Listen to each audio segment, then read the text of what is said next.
Well, hello. Hey, you remember when you were a kid and you played King on the Mountain or King of the Mountain? Boy, where I grew up, it didn't take a whole lot of dirt to become a mountain, right? A couple of wheelbarrow loads, and boy, you had an instant mountain. And it seemed like kids would just come out of the woodworks, and we'd all wrestle and fight our way to the top of the mountain, and whoever could be on there the longest was the winner. Remember those days? Hey, if you remember them, leave me a comment. Tell me the last time you played King of the Mountain with a bunch of other your friends out in the dirt pile. So it was. You know, what do you do when people act selfishly, kind of like they are the king of the mountain?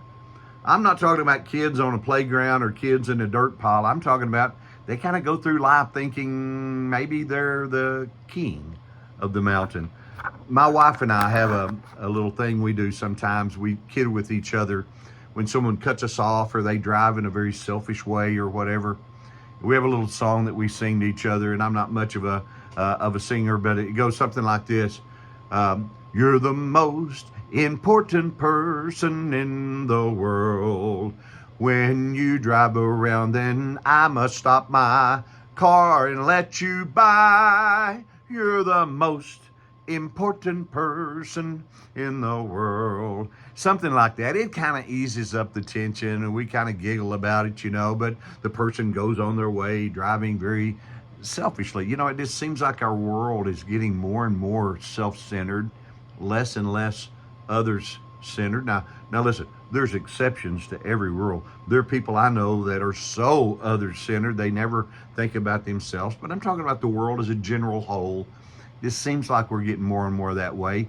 Just practicing bad manners, just bad manners. Isn't it a breath of fresh air if you walk up to a door and someone grabs it and opens it up? It doesn't matter if you're a man or a woman or whatever, but they open up the door for you. Kind of a breath of fresh air. Or you're driving down the road and it's a 2-lane road and one of the lanes merges over into the other one. And I'm not talking about those knuckleheads that come zooming down 100 miles an hour so they can get to the front of the line. I'm talking about there was a truck in front of you. You didn't see the merge sign. When the truck got over, boom, there's the merge sign, and this guy recognizes it, lets you in. That's just a breath of fresh air when that happens. Jesus said, the last shall be first and the first shall be last.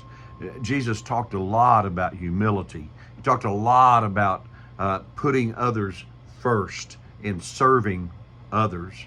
Paul comes along and then in Philippians and he says, put the interest of others before your own personal interest. Think of others before we think of ourselves. Well, that's hard in our world today because our world is really becoming more and more self-centered. Listen, don't let someone else's self-centeredness, because their schedule is more important than anybody else's schedule, and they're hungrier than anybody else is hungry, and they got to hurry up more than anybody else has got to hurry up. Don't let that schedule-seeking, selfish person ruin our days. Let's just keep putting others first, practicing that humility, practicing that selflessness that Jesus talked about and his word talks about. Listen, I'll tell you some things it'll do. It'll give you less stress. It'll give you peace.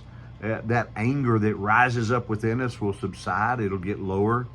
It'll make our day more pleasant. And it'll make us happier. And it'll make us more content. Hey, thank you for watching today.